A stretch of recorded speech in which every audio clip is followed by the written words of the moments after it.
Okay. Bismillahirrahmanirrahim.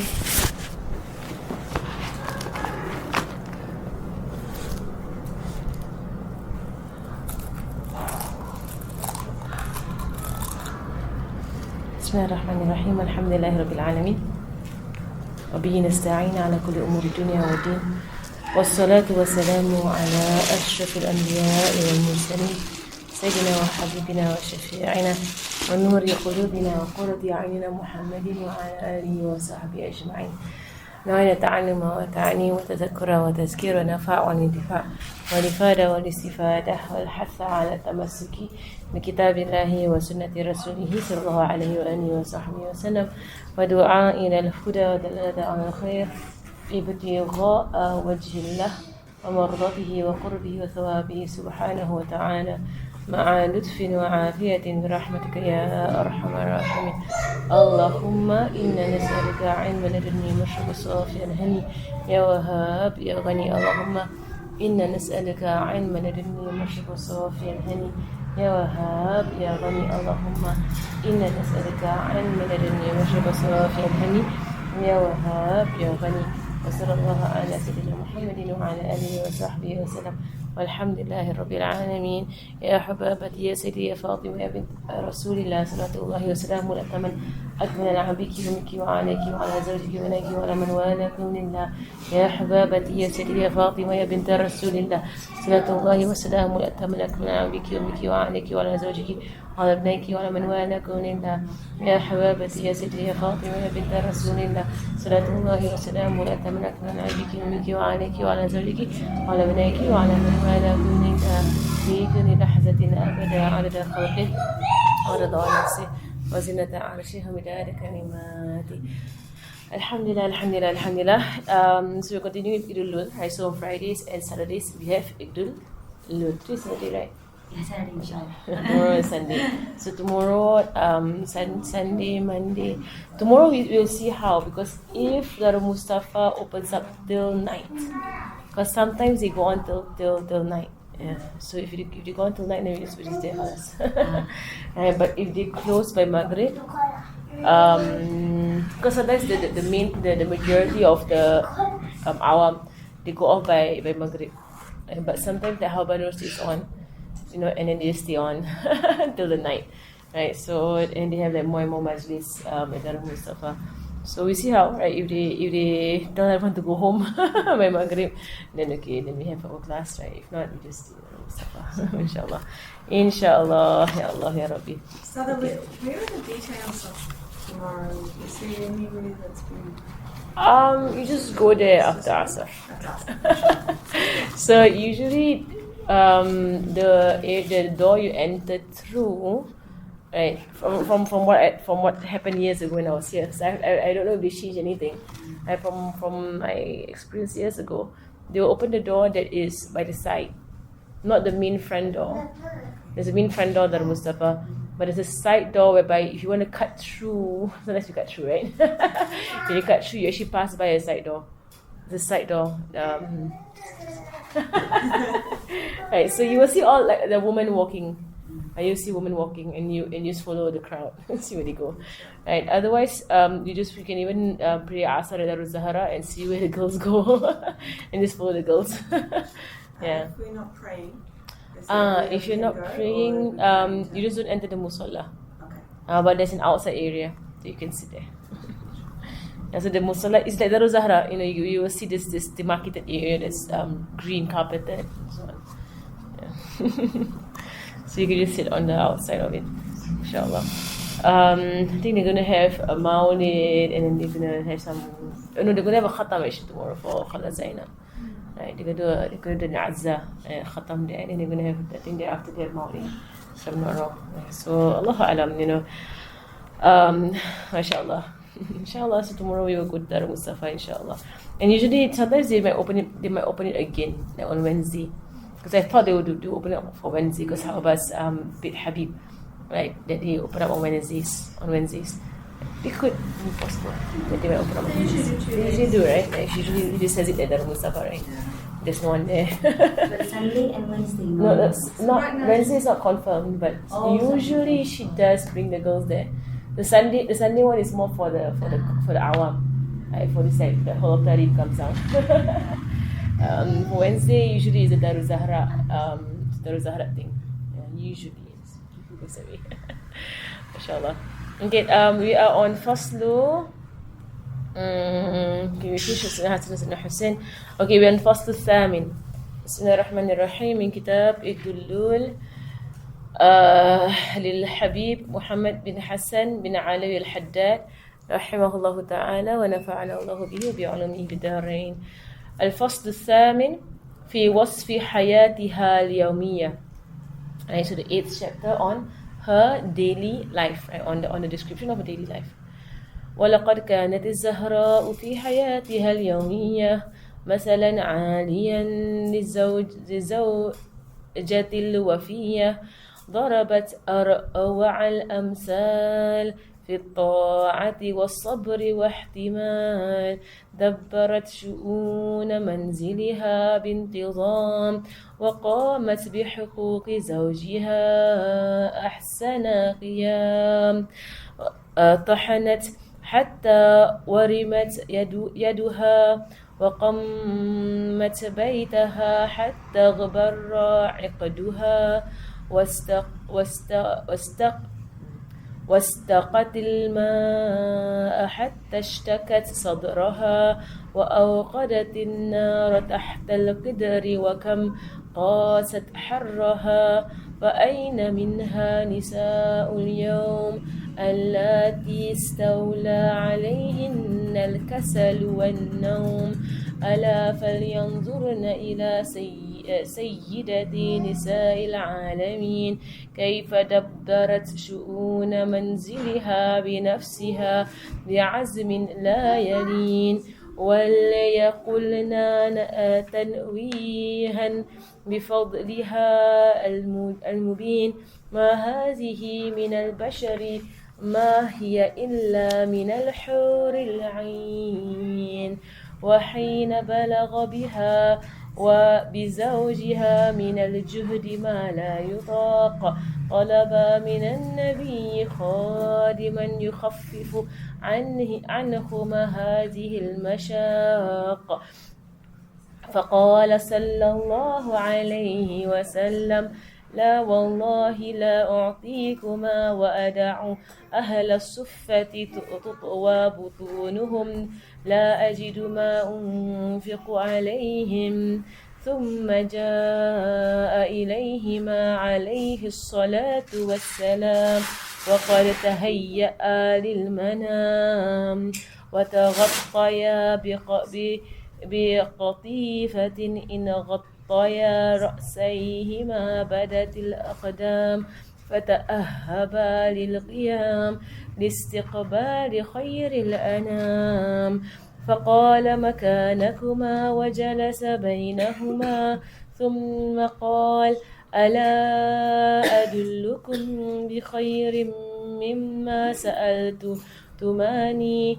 قال بلى فقال كلمات علمنيهن جبريل تسبحان في دبر كل صلاة 10 وتحمدان 10 وتكبران 10 وإذا أويتما إلى فراشكما فسبحا 33 واحمدا 33 وكبرا 34 فذلكما خير لكم من خادم ثم ودعهما ومضى بعد أن امتلأ قلب كل منهما بالسكينة والرضا رضي الله عن فاطمة الزهراء وأرضاها وصلى الله على سيدنا محمد وآله أزكى صلاة وأنماها اللهم صل وسلم وبارك عليه وعلى آله. Okay, Alhamdulillah. We're on the 8th chapter, on the description of her daily life in a household. On Sayyidah Fatima Az-Zahra. And we have taken the previous chapter about her two sons, Al-Hassan and Al-Hussein, and we spoke about the progeny of Rasulullah sallallahu alaihi wasallam. So in this chapter, he begins, rahimahullah ta'ala, وَوَصْفِ حَيَاتِهَا الْيَوْمِيَّةِ, and in description of her daily life. وَلَقَدْ كَانَتِ الزَّهْرَاءُ فِي حَيَاتِهَا الْيَوْمِيَّةِ مَثَلًا عَالِيًا لِزَوْجَةِ الْوَفِيَّةِ. So Sayyidah Fatima Zahra, in her daily lifestyle and her habits, she is a high example for every wife to look at, and for every woman and every wife to look at the way of Sayyidah Fatima Az-Zahra. And we're going to pull out some lessons from her daily life, and really the righteousness of a person goes back to their daily life. Right? So people can be righteous for an hour, and that's not righteous. Right? But if you are righteous for 40 years, 60 years, of your life, and that is righteousness. Which is why whenever you speak about the manaqib, or the stations of the awliya, right, the highest of their stations, they will say that so and so for 40 years prayed subuh with the wudu of Aisha.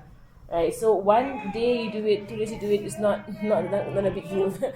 A lot of people could do it, but to go 40 years without missing a single night, of night prayers, and not as night prayers, but they used to pray the entire night. So that's what it meant by, they would pray Fajr with the wudu of Aisha. I mean, they would not nullify their wudu at all in the night, mashallah. Which means they never even slept. Subhanallah. Like that is righteousness, right? You will see. Because that kind of istiqamah. Right? And this is why, that you to really know a person, right? It is when you see their daily, life. You see how they handle themselves every single day. Right? So which is why if you want to know someone, you go and travel with them. So you see their habits, you see what they do, like how they wake up, and how they are in the morning, how they are in the night, how they are, and only the family will know exactly really how a person is like. Right? So of the most righteous of people, right, what they are in their homes is actually more remarkable, right, than what they are in public. MashaAllah. And for me, like, I have a direct experience whenever I host Hababas and I host Satisa in Singapore. When they come from Tarim, they come to Singapore. So here in Tarim, you look at them and you just like, MashaAllah, they are amazing as in themselves. When you look at them, they are amazing in themselves, right? So when you look at Hawa Noor, you look at Hawa Maryam, you look at Surah Zainab, right? These are people of Hawa Huda, these are people who have spent, you see them in Tarim and you're amazed by them. Right? They're great, mashallah, people, right? But most, the other kind of people, right? The our kind of people, right? And on the outward, there is a piety that is shown, right? But if you ask their families, right, the families will tell you something else, right? That, no, it's an outward thing, right? But there's something else going on in the home. Right? They are not that pleasant as you see them in outward. But mashallah, this people from Tarim, when you live with them, right, they are 100 times or 1,000 times more righteous in the home. And that is the way of the awliya. Right? So if you're amazed by them on the outward, you know their secret lives, and you see that they have this. When I live with them and I do khidmah to them, I see, how they say ajaib. You see of the most amazing things, in their lives, that you don't see, when you just as a student, going for class and coming back. But when you live with them, you see, amazements, mashallah. And that is why we have the dua from Rasulullah sallallahu alaihi wasallam, whereby he said, sallallahu alaihi wasallam, Allahumma ij'al sarirati khayran min alaniyati waj'al alaniyati salihah. And it's a dua that we should be repeating. Allahumma ij'al sarirati khayran min alaniyati waj'al alaniyati salihah. Which means that, oh Allah, make my secret state, or make my secret states, better than my outward states, and make my outward states righteous.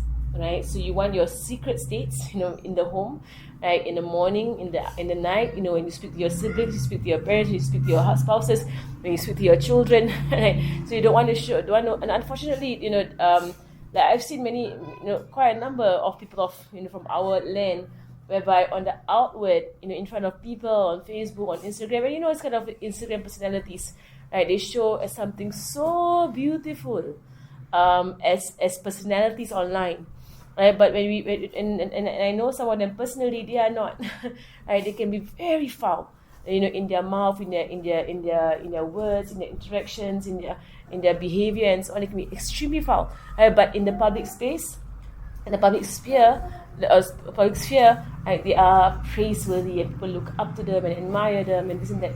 So these are things that there is a sign of hypocrites, whereby in the home, but not so much hypocrites, but it is normal human behavior. That in the public space you do show something better. Right, which is why dua is very important. Allahumma ij'al sarirati khayran min alaniyati waj'al alaniyati salihah. Oh Allah, make my secret states better than my open states, and make my open states righteous. And these are the states of the awliya. Right, the righteous people, their secret states are better.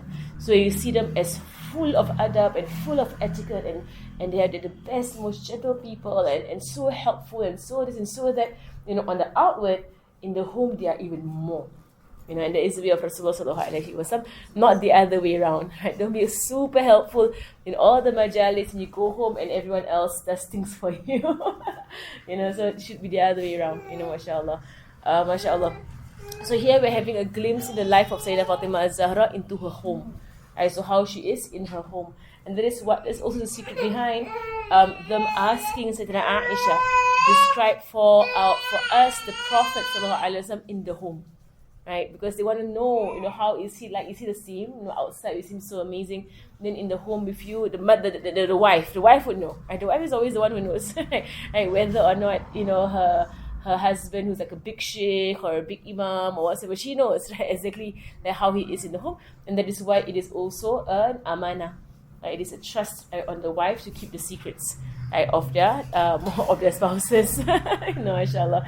But mashallah, so they asked Aisha tell us about the Prophet sallallahu alaihi wasallam in the home. They want to know about in the home, right? And mashallah, what she described was that he was like any one of us, like in that he would mend his own shoes, and he would do his own chores, and he was like a king in the home, right? But he was he would serve the family. Right, but when the azan is called, it is as if he does not know us, nor we know him. Right, and he's just focused on the prayer. Right, when the azan is called, he just khalas, he's zoned out.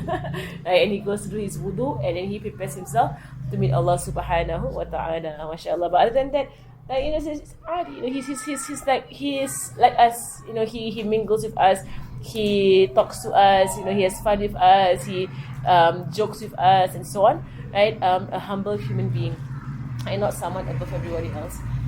So Sayyidah Fatima az-Zahra, looking into her daily life, right? So she is the most amazing example.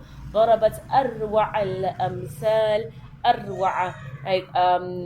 Like for راعية, right? Something that is so amazing, so wonderful. Right? في طاعة والصبر والاحتمال. Right? So in three things that he points out here: in obedience, and in patience, and in forbearance. Right? So ihtimal is to bear with something difficult. Ihtimal, right? To carry something. So three traits he mentions here. At-ta'ah, right? At-ta'ah here has or obedience here refers to obedience to Allah subhanahu wa ta'ala, obedience to the Prophet sallallahu alaihi wasallam, and obedience to her husband Sayyidina Ali. And we'll come to a story, right, whereby she brought together all three obediences. So when all three were saying different things to her, right, she obeyed every single one of them. And that is the way of Sayyidah Fatima az-Zahra, obedience. Right? And from the hadith of Rasulullah sallallahu alaihi wasallam, if a woman were to pray her 5 prayers and fast her month of Ramadan and guard over her chastity, over her privates, and obey her husband, right, then she can enter through any door of paradise that she chooses. Subhanallah. And I have a friend that she, like, whenever she finds it so hard to obey her husband, she'll say to herself, any door of paradise, any door of paradise, any door of paradise. And they would encourage, it would make it easier for her to obey her husband. And you can choose any door, any door, any door. And then it makes her, it's less bitter. It's less bitter for her to have to obey whatever he says, mashallah. And sometimes, it is a test on us. It's a test that when he says something, don't go here, don't go there, do this, do that, right? And you're like, okay, Sami'na wa ta'na, we hear and we obey, mashallah. But unfortunately, it is so Sayyidah Fatima Zahra, she is a personality or a character that we need to bring to our zaman, right, to our time. because this is something that is so lost in our time. To the point that even in some certain communities, right, that to speak about obedience to the husband is something not only so foreign, but it seems to be so rejected. Not just foreign, rejected. Like, how dare you say that? Like, as if you say something so wrong. Like, do you reduce us to that, to a slave to our husbands? Mashallah. Right, that is the toxins that has been injected into the minds of Muslims from the feminists. Right, they have injected these toxins, right, into our minds. Right, and it's their own. It's just basically their own failings. And their own, their own flaws, their own flaws that they see service as belittlement, whereas Islam sees service as taqaddum. It raises you. Service raises you.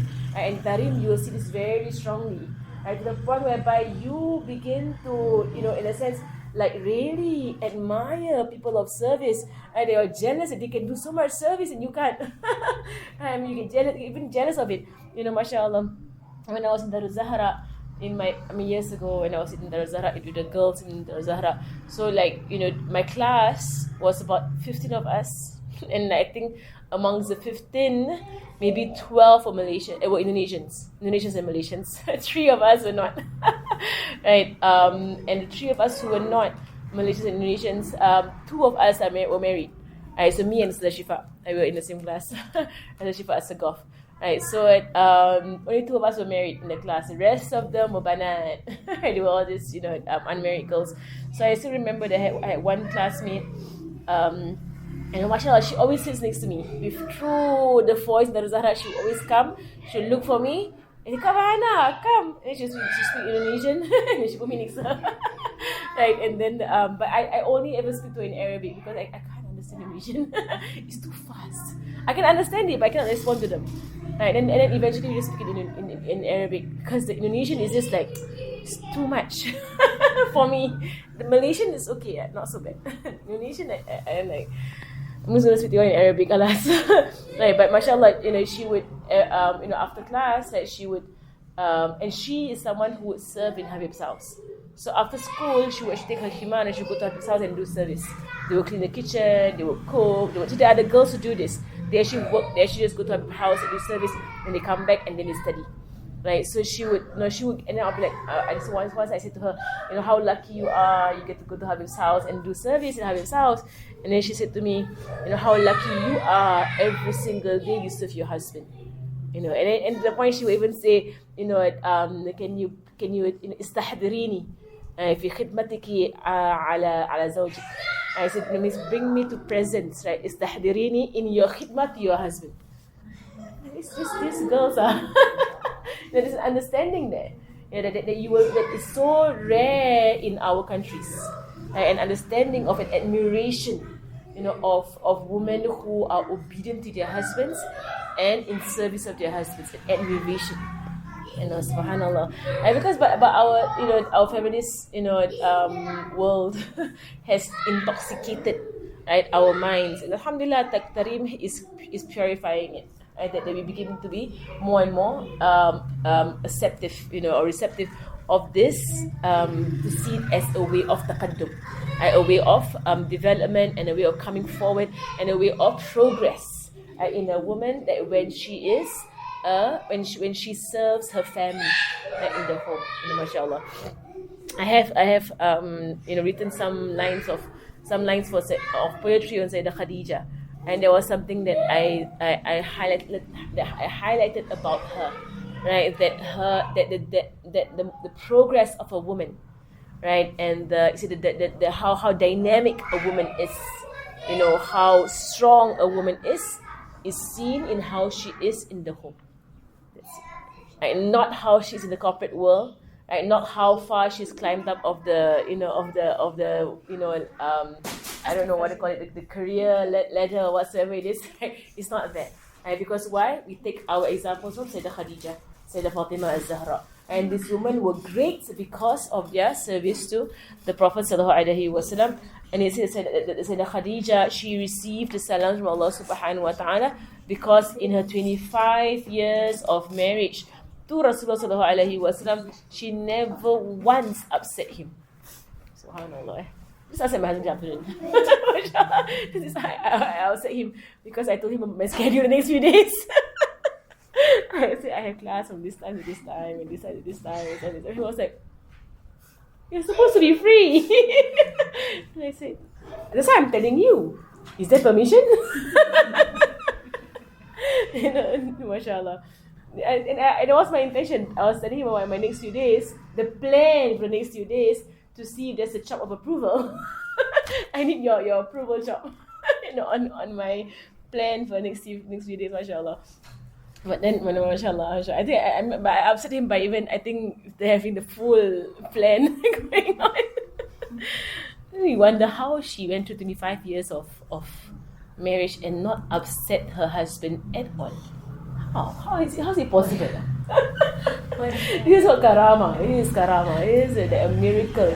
Subhanallah, the day we get married, we upset them. Right? The day after, we upset them already, right? MashaAllah. We don't go to 3 days before we upset them. MashaAllah. And not to say that you say, oh, he's the Prophet sallallahu alaihi wasallam. Of course, he said he has the akhlaq of not getting upset. Right? And otherwise, they all upset him.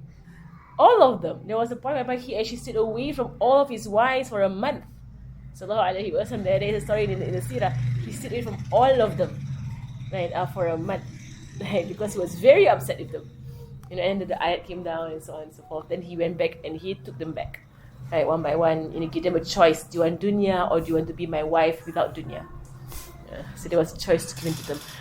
And mashallah, so in the Khadija, there was a story about them asking for more nafka and for more, wealth, and upset him in a sense. So the Khadija was the opposite, not even asking for more wealth. She was giving all her wealth.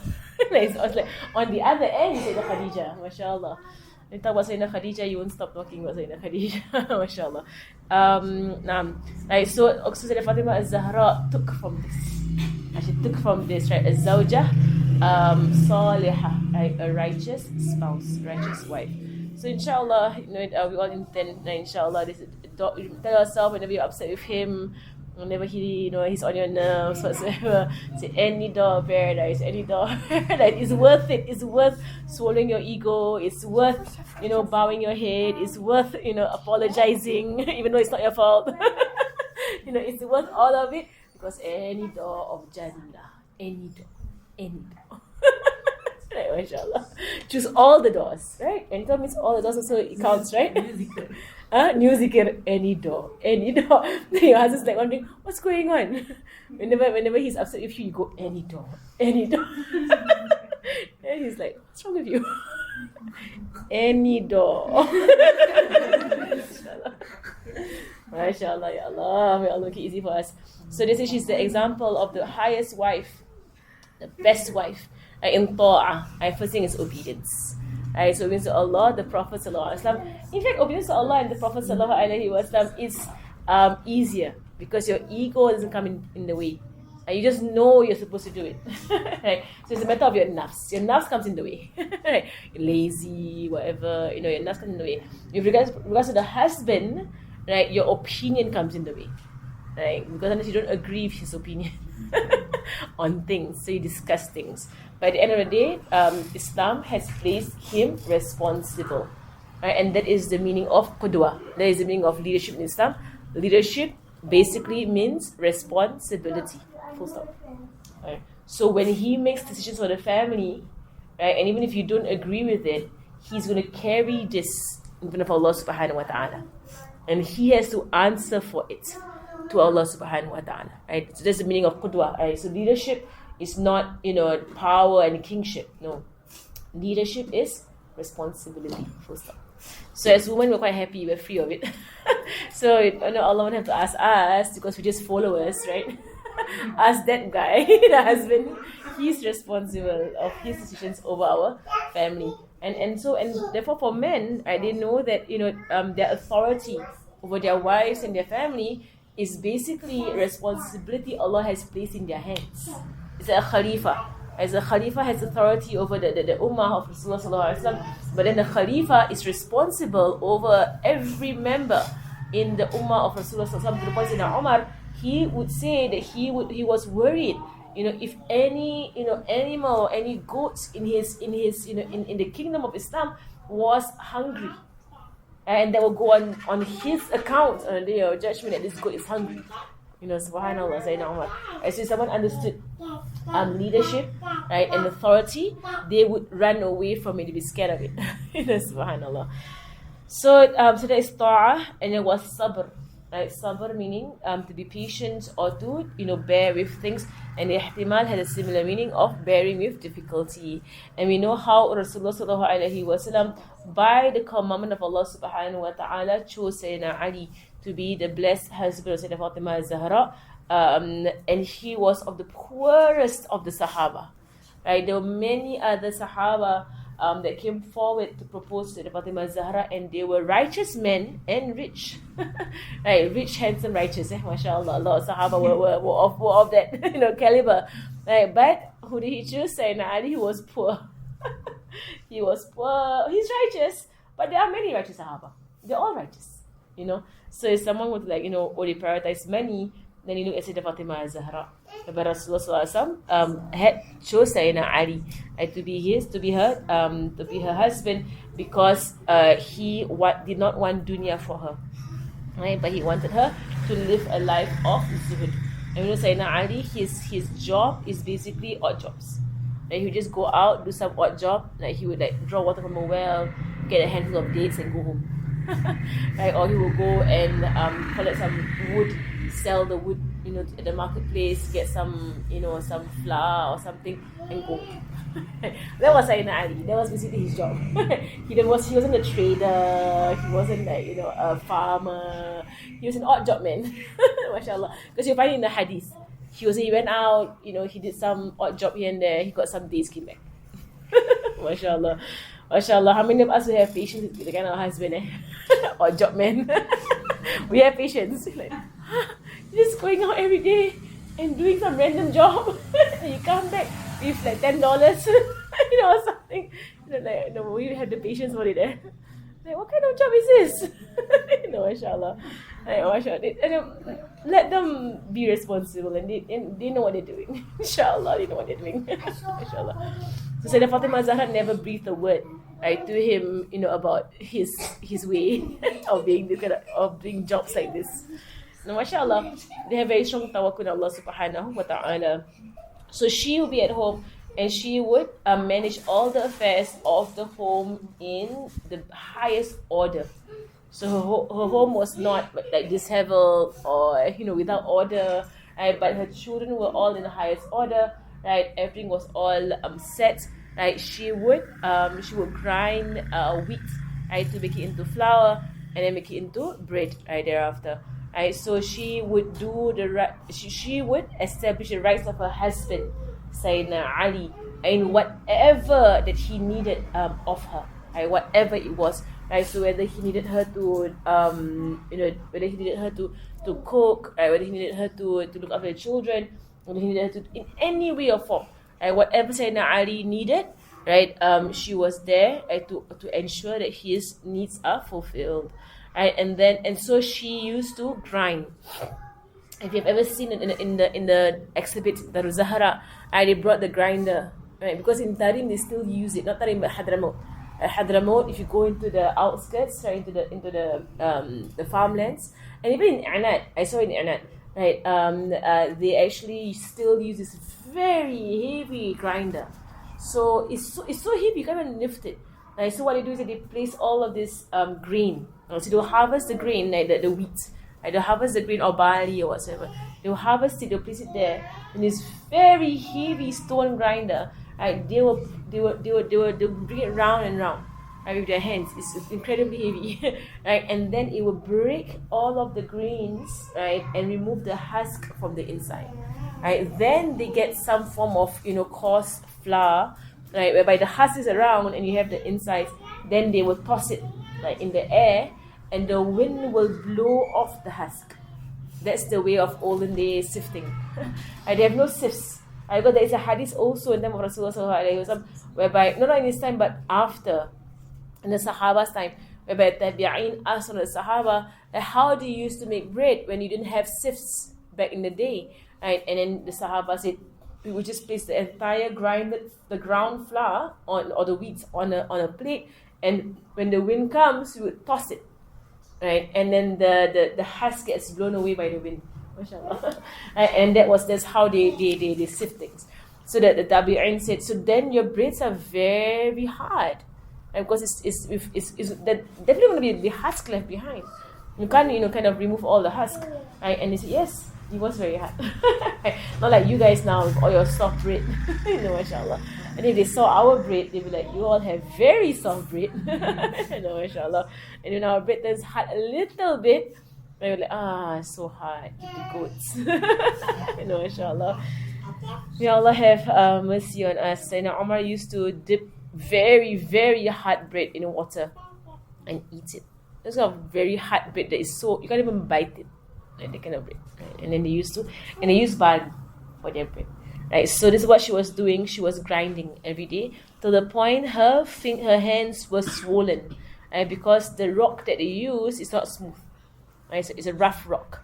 Right? So it hurts her hands. And it causes blisters to appear on her hands, and then she used to clean the house until her necklace was filled with dust, meaning that she was somebody who was down, doing housework, right? So no woman should see herself as above housework, right, at all.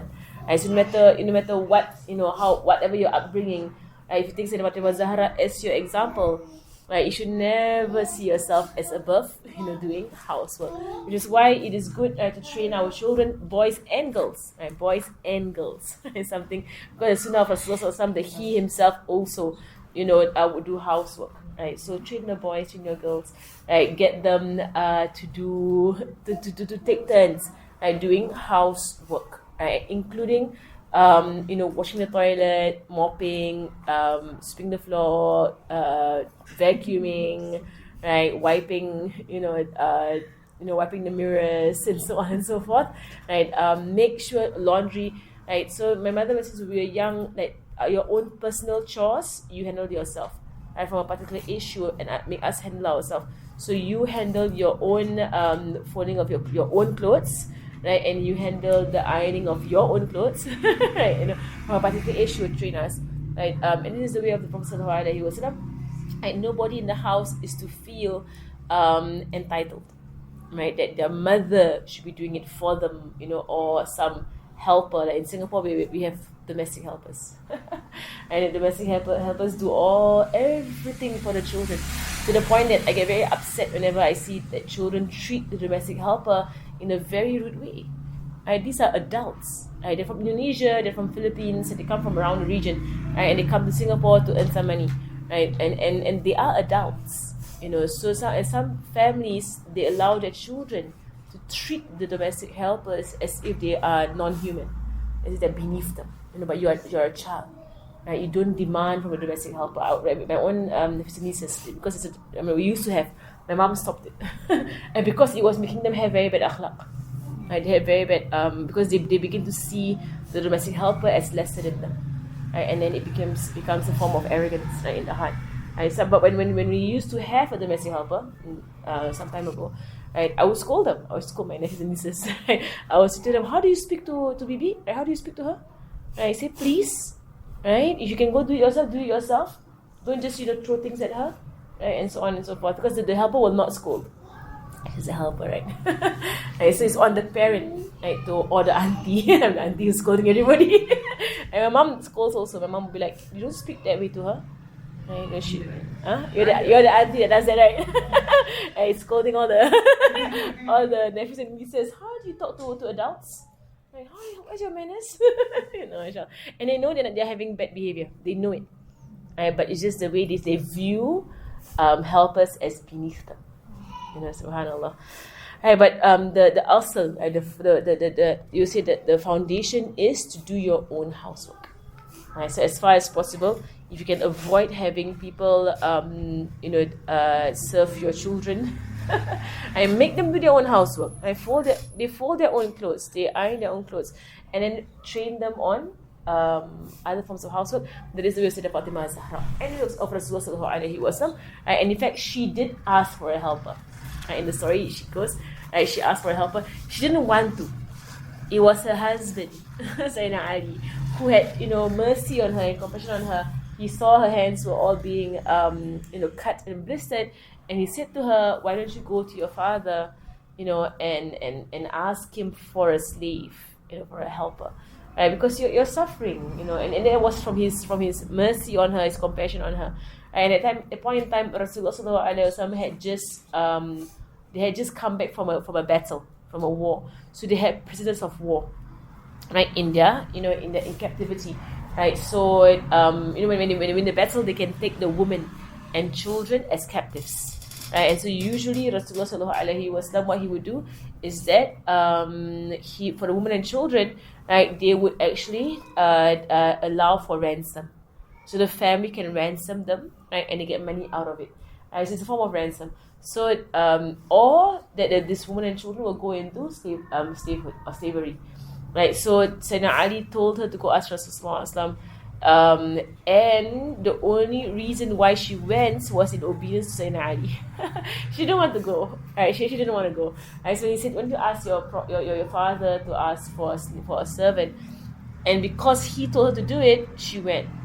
And she went there, she was too shy to say anything to Rasulullah sallallahu alaihi wasallam. She said, and when he asked her, "Ya Fatima, why do you come?" She said, "I came to give salam to you, Ya Rasulullah." She was too shy to say what was her intention, right? So to ask something from her father. And even then, it's a lesson for us, to be shy to ask anything, even from the closest people to you. I mean, it's your own father. Subhanallah. Right? And she won't even ask from Sayyidina Ali. Right? She won't ask from anybody around her. Right? So again, lesson for women. Right? Don't ask and ask and ask and ask. Right? Or your husband or your father or your brother or whoever, ask them for stuff. Right? It is a form of I'm not sure what was the word to use, but it is like shamelessness. Right? It's a form of shamelessness. It's not shameless, right? To ask people for stuff. Right? They just not ask. Subhanallah. But in Islam, the word is affa. Right? Affa or afif, right? To have a form of dignity that you don't even ask the closest people to you. MashaAllah. Amongst the habaib, right, there are those who won't even ask their own children to do things for them. I have stories of Habib Mashhur. Habib Aisha will always say stories of Habib Mashhur. Habib Mashhur, right, he would that everything he needed to do for himself, he would do it himself, and he won't ask any of his children around him, right, to do things for him at all. Right, so even to get his own shirts, to go and get his songko, his kufiya, his imama, right, anything that he needed, he would just get up himself and go and do it himself. And then we heard from Habib Aisha today also about Khala Zainab, how she used to walk from her house to Beit Habib in Ramadan to pray Taraweeh, and she would spend 2 hours walking. It's not that far. I mean, the house is just there, right, across the ditch, and you come to Habib's house, right? But because she walked so slowly, like one step at a time, so slowly, she took 2 hours to get to Habib's house, pray Taraweeh, and 2 hours to go back, right, to her house, right? And she could have asked anyone to pick her up, and I think anyone in the community would be more than happy to drive down and pick her up. I mean, seriously, you would even get a taxi, and then just go to her house and then take a taxi together with her, right, to come to Habib's house. Right? You would even do that, right? I mean, most of us would do it. But it is iffa, it's dignity. They don't ask. They don't want to ask. Right? So, mashallah, it's a traits of righteous people. And there's not one story that whereby whereby Usam Muniba told us about someone who came to Tarim last Ramadan. She came to Tarim, and for some time she was here in Tarim. Then the story Usam Muniba was telling us was that she was here in Ramadan and she was going to leave in Ramadan. I'm not sure if you've heard the story before. She was going to leave in Ramadan, and she mentioned to Usam Muniba, right, that she's gotten all that she desired, from Tarim except one thing. And when she was asked, what is that one thing? And she said, to see Habib Omar. And somebody else said, you see him all the time on the screen. She said, no, I want to see him face to face. I want to see him in front of me. And you know, like when you're outside of Tarim, there's a higher chance of you seeing Habib Omar as women, than in Tarim. You could go through a voice in Tarim, you won't see Habib Omar in front of you face to face. You know, very rare. Unless you happen to come out at the same time he came out of the Ruzat, the Mustafa, and Habib. It's surreal, like you see Habib in real life. No, mashallah. In Singapore, I saw him more. Right? Because in Singapore, like you do hit my everything, you always see him. I know, in and out. And in Tarim, you don't just hear him a lot. You just don't see him at all as women, you know, mashallah. So she was like, she's not seen Habib Omar face to face. Then so Muniba was like, you know, they only have, you know, a few days left of Ramadan. She said, you make your dua. Habib's very busy in Ramadan. It's very hard to arrange a meeting with Habib Omar in Ramadan. You know, make your dua. Like Allah will grant you your intention. She said, okay. You know, nothing is impossible to Allah subhanahu wa ta'ala. So the days went by, and then khalas, it was a day she was going to leave, right? So she was going to have sahur at Darul Zahra, and then straight away she was going to go to the airport and go off, right? So khalas, there was no meeting with Habib Omar. So while they were preparing for sahur, right, Sayyidah Muniba got a call from Sayyidah Aisha, right? And Sayyidah Aisha said to her, come to Habib's house, you know, to have sahur with them. Right, to just bid them farewell. Come to Habib's house, have a sahur with them, and then you can go off. So she's okay, and at least I meet the family, and the woman of the house, I meet the family. So somebody said, okay, khalas, we're going to leave our sahur here, let the girls eat it, and we're going to go and have sahur with Habib's family, the woman. So they went to the house here, the side door, right, and they knocked the door, right, and then they knocked, and no one opened the door. So they began, like, they didn't know what to do because it was sahur time. Right? Do you bang? do you knock harder? What do you do, right? And then someone tried calling Sayyidah Aisha. There was no response. They was like, it's almost going to be Fajr already. Right? So while they were about to decide to leave, right? The door opened, and Habib Umar was there, right in front of her. And she got stunned for a while. Then they move away. She and Sayyidah Muniba move away. And Habib gave salams and walked past. Went to Mustafa. MashaAllah. So it was just, you know, your niyat. You want to see him in front of your face. Right in your face. You know, MashaAllah. And when they told Sayyidah Aisha about it, they were like, it was very strange, right? Because they didn't hear any knocking at all. None of them heard it. Right, and then all of a sudden Habib got up and he said he'll answer. But no one heard the knocking. You know, he has got up and he went to open the door to see who's knocking. You know, mashallah. And the thing is, you don't even ask someone else to do it. Like if you're the father there, you have small children around you, go and open the door, see who's that. I mean, very easy, right? Get a small kid who's so light to get up and get down and run down and run up. Yeah, all the heavy people to get up and go down and see who's there. You're all guilty. All guilty of it. I didn't say Safa down that day. Safa, my neighbor. Because someone was walking downstairs on Friday. The door was locked. Safa, can you open the door? So we'll go down 3 floors. I got 3 floors. But Safa's very light. Safa can go down easily. Safa comes way up. MashaAllah. Use the Ustazah card. So let's say go down. Ya Allah. But he got up himself and went to ask the door himself, MashaAllah. So the examples of Fatimah Zahra, Rasulullah, the people who they don't ask for help. You know, and if the bay'ah of Rasulullah when they took bay'ah from Rasulullah, part of the bay'ah was they won't ask for help except from Allah subhanahu wa ta'ala. And that actually refers to not asking for help from other gods. But some Sahaba took it literally to the point they would not ask for help at all.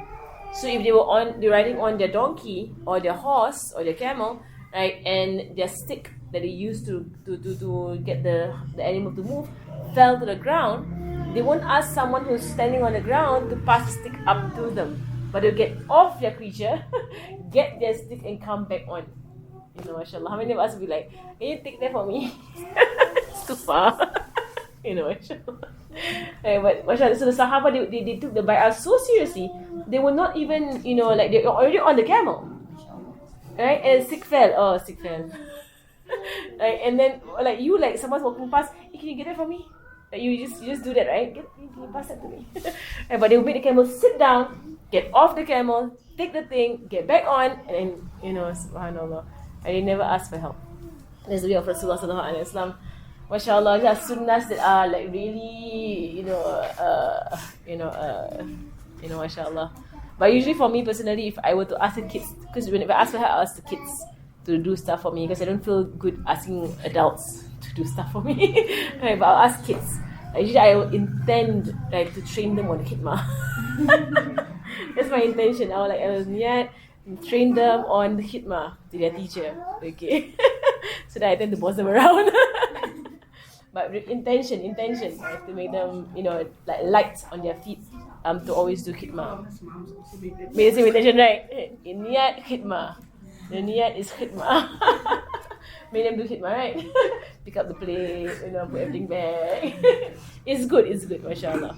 It's good. So to the point whereby she used to carry the water, to the point whereby her chest would hurt, right? Because it would draw water from the well. And there was Sayyidah Fatima Az-Zahra, and she would kindle the fire to the point that it would cause for her to feel the heat of the fire. And he says here, where are the women today from this sunnah of Sayyidah Fatima Az-Zahra? Right, these women who are encompassed with laziness and sleep. Subhanallah. Subhanallah. May Allah forgive us. Right? Laziness and sleep. Right? And he says, do they not see the example of the best woman in all of the worlds? How she would handle her own household affairs by herself. And remember, she had 6 children. Said Fatima Zahra, 6 children. Right? Husband, right, who would do odd jobs, right? And she would handle the household affairs. MashaAllah.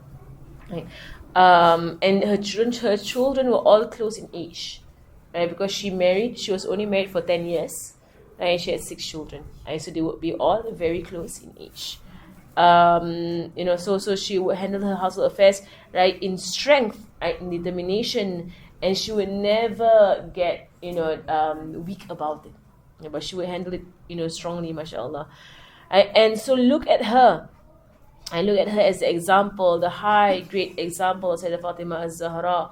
And this is not a human being, but it is a damsel from paradise. فَإِنَّهَا مِنْ حُورِ الْعَيْنِ وَمَا هِيَ مِنَ الْبَشَرِ وَمَا هَذِهِ مِنَ الْبَشَرِ مَا هِيَ إِلَّا مِنَ الْحُورِ الْعَيْنِ. Right? She is from the damsels of paradise, Sayyidah Fatima Az-Zahra. Right? So now comes the story that we just heard.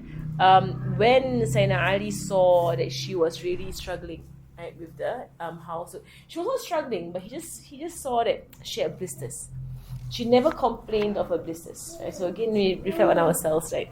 If you do some housework and then you got a cut, or you burn your finger, or you did something, how many of us, the first thing you do is complain to our husband? See what happened? You made me iron your clothes and now I burned my hand. No, inshallah. I mean, if we do it, it's all good. Yeah, this is like mashallah. She never complained, right? Never complained. I think for us, sometimes the minimum, talking all about myself, they will say, I'm so tired. Just had so many classes today. Can you just make your own coffee or something? Like we might even say that. I might say that. You make your own coffee or make for me one too. Us two coffees. Mashallah. The complaints are so quick, right? With the husband. So Fatima Zahra, no complaints, mashallah. Allah, right? Her daily life, ya Allah. And so he said to her, Fatima, go to your father. He has gotten some prisoners of war.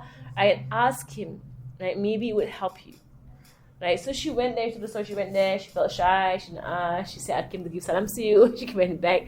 So Ali said to her, so what happened? And she said, I didn't ask. You told me to go, so I just went. I would just sit to ask. I just go. So and I said salams to him. And Sayyidina Ali was like, I'll go with you. Right? So he brought her with him. Then in front of Rasulullah, Sayyidina Ali asked the question, Ya Rasulullah, Fatima, her hands are they have blisters, they have cuts on her hands. Right? We're wondering if you could give us one of the slaves or the prisoners of war. Like, give us one. Right? And it was a simple thing to do because there were many right there. Right? And that other Sahaba got them. Other Sahaba would get prisoners of war. Right? But Rasulullah Sallallahu Alaihi Wasallam would never give to his family, right, of the wealth of this world. Right? Ever give to his family of the wealth of this world. And that shows a love, right, that is so high, right, that happiness to your children, right, teach them to be content with zikr to Allah subhanahu wa ta'ala. That's why he gave zikr. He didn't give her anything at all. And that was his love for her. So radiallahu anha wa ardaha. So he said to her, La wallahi, I will not give you all. I will not give you all a slave, right, and leave the people of Ahlul Sufa. And Ahlul Sufa are the homeless that live in the masjid. There were about 70 of them, and they were supported by the Prophet sallallahu alaihi wasallam. Right, 70 homeless people in the masjid, supported by the Prophet sallallahu alaihi wasallam. Right, so every day he would go out to them and give them food. Right, the Ahlul Sufa. Right, they were basically people who came to Medina, in search of the Prophet sallallahu alaihi wasallam. Then they stayed on. Basically, they came to Medina. They liked it in Medina, and they stayed on. But they lived in the masjid. And so under the account of the Prophet, it's on his money. MashaAllah, he supported them, 70 of them. And of course, Sayyidina Ali Zain al-Abidin, who is his great grandson, Sayyidina Ali Zain al-Abidin, right, he would feed 1,000 houses in Medina every night. So 1,000 houses in Medina were on the account of Sayyidina Ali Zain al-Abidin. Can you imagine? How much money do you spend? It's a lot of money to feed 1,000 households. So 1,000 people, 1,000 households. And every night he would go out and he would give the charity to these people. Inshallah. It's an awliya. Yeah. And he, at the same time, the same night, he'll pray 1,000 rak'ahs and he, mashallah, he's an awliya, mashallah. Allah gives them ability to do the goodness they want to do. Right? So we want to ourselves, like, if you had the kind of money, would you every night give 1,000 households what they needed for the day? Like, would you? And do it yourself, carry the entire thing by himself. And they only knew of it when he passed away, and they saw on his body the marks of the sack of rice he used to carry. MashaAllah, he was predicted by the Prophet ﷺ. Prophet actually gave a bushra about him, of his descendants, so he rejected them in a sense. I said that he's not going to give them any slave, but rather he would ransom them, right, and get the money and use the money to buy food, right, for the Ahlul Sufa. So Sayyidina Aisha and Fatima Zahra, they had rida, they had no issue with that, not a big deal, and they went home completely content, no issue. Right, and they reached home, and when they had gone to their beds, right, then Rasulullah came. And when he came, because he is like a father to both of them, he brought up Sayyidina Ali and Sayyidina Fatima Zahra's father. So when he came, they were about to get up to honor him, right? But he said, sit where you are, stay where you are. And he came and he sat between them. MashaAllah, sallallahu alaihi wasallam. Only someone's that close to them. Right? Can you imagine your father coming in and sitting you and your husband? Why was my father here? You became my husband. MashaAllah. But he's the Prophet sallallahu alaihi wasallam. MashaAllah. Right? And they could feel, in some narrations, they could feel the coldness of his toes, right, against their legs. Right? So because he was sitting in between them, it was that cramped. And here it describes that the blanket was so short, right, that if they would cover their heads, their feet would show. If they cover their feet, their heads would show. And this is the cold of Medina. Right? Medina can get very, very cold, right? MashaAllah. Right. So then he said, because Rasulullah sallallahu alaihi wasallam, he does not like saying no to his daughter. Right? So she asked for something, he said no. Right? He will give her something. Right? He will. Right? And it will be something for the akhirah. This is where he gave the famous zikr Fatimi.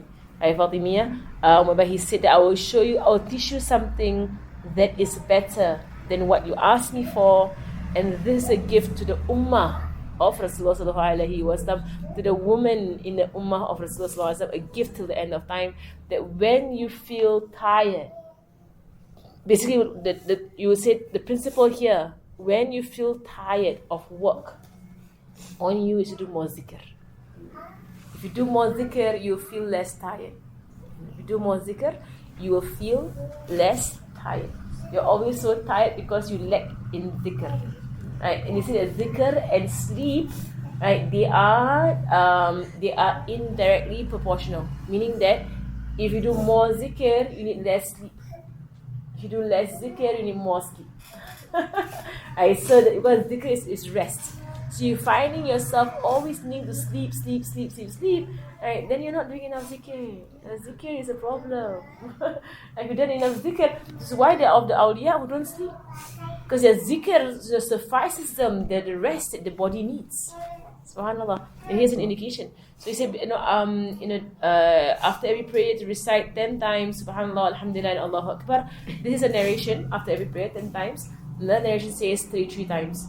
Right? So if, let's say, someone is in a real hurry, right, and you don't have time to do it 33 times, which I think is highly unlikely, it's very fast. One ustad in Singapore, he actually timed himself. Doing all the zikr, the minimum zikr after prayer, he timed himself, right? Doing just Ayatul Kursi, doing the 33 times, right, and reading a short dua, right, and Fatiha. He timed himself. It's about a minute after you pray. 1 minute. And he said, you can't give that for your soul. After you give salams, you're going to get up and go. My mother will say, it's called the people of 3 salams. Assalamualaikum, assalamualaikum, assalamualaikum. People of 3 salams. Can't sit down. My mother, when I was young, she was saying this kind of things. Don't be the 3 salams people. 3 salams people. Ya Allah. Allah, but you can take 1 minute, right, to sit down, Ayatul Kursi, do your azkar, right, and then do what you need to do, right? But don't just after you give your salams, you go off, mashallah. But if someone doesn't want to do 33 times, you can do it 10 times because there is a riwayat about 10 times. So at least that you should not, fail to do. At least 10 times. Come on. It's not hard to do at all. Now when you do 10 times, think to yourself, why am I doing 10 times? Why am I so stingy? Like, do 33 times. Come on. Like how Maryam should say, you could tell yourself, okay, you know what, I'm being sunnahs. You can pray sitting down for sunnah. You can. Then you say, when you sit down, you think to yourself, this will cost me half the reward. I'm going to put a time in it to pray 2 rakats. I should just stand up and get the full reward, right? And then when you pay 2 rakats, say, why am I doing 2? You should just do 4. See how Maryam, she'll put all these words in your head. Then when you come to it, you're like, how Maryam says, why am I doing? Just do 4. Then why are you doing just 4? You should do more. It's not that much. It's not that much. Inshallah. She'll say that. She'll say, Ya Khusra, you're going to sit down and do your sunnahs? Oh, you're not getting the full reward. You want half the wage? Mashallah. And then before you go to sleep, 30 times Subhanallah, 30 times Alhamdulillah, and 34 times Allahu Akbar. And this is better for you than a servant. And then he bid farewell to them, and he, after having filled their hearts with tranquility and rida and pleasure, and he went off. And this is a gift given to her and to the ummah of Rasulullah sallallahu alaihi wasallam. Can you imagine if he gave her some money or gave her a servant, then that benefit would be for her full stop. It will not come to the ummah of Rasulullah sallallahu alaihi wasallam, but he gave her a prescription of dhikr that came down to the ummah of Rasulullah sallallahu alaihi wasallam. So with yaqeen, we apply these prescriptions, and we have energy, inshallah, every day, energy. You find yourself being so tired, or maybe you find yourself feeling difficult to obey your husband, or difficult to just, not argue. Like, just keep your mouth shut. don't talk back. Mashallah. Then go with the Subhanallah, Alhamdulillah, La ilaha illallah, Allah Akbar, over and over again, and you train your tongue to not, cause for, fights and so on in the marriage. Ini Sayyidah Fatimah Zahra radhiyallahu anha wa ardaha wa sallallahu ala sayyidina Muhammadin wa ala alihi wa sahbihi wa sallam. Alhamdulillahi rabbil alamin. Al-Fatiha. Anna Allah yarzuquna ilman nafi'an wa amalan khalisan wa ta'lim wa dalala ala al-huda wa yusarri bi qabl Nabi Muhammad sallallahu alaihi wasallam wa arwahina wa animina wa mashayikhina wa dhabil haqqi alayna wa ila hadratin Nabi Muhammadin sallallahu alaihi wasallam. Al-Fatiha.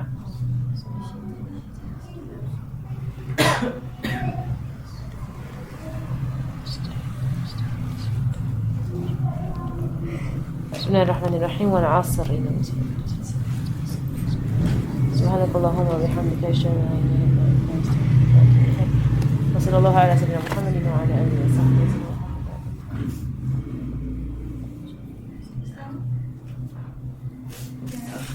Yes, you can ask a question.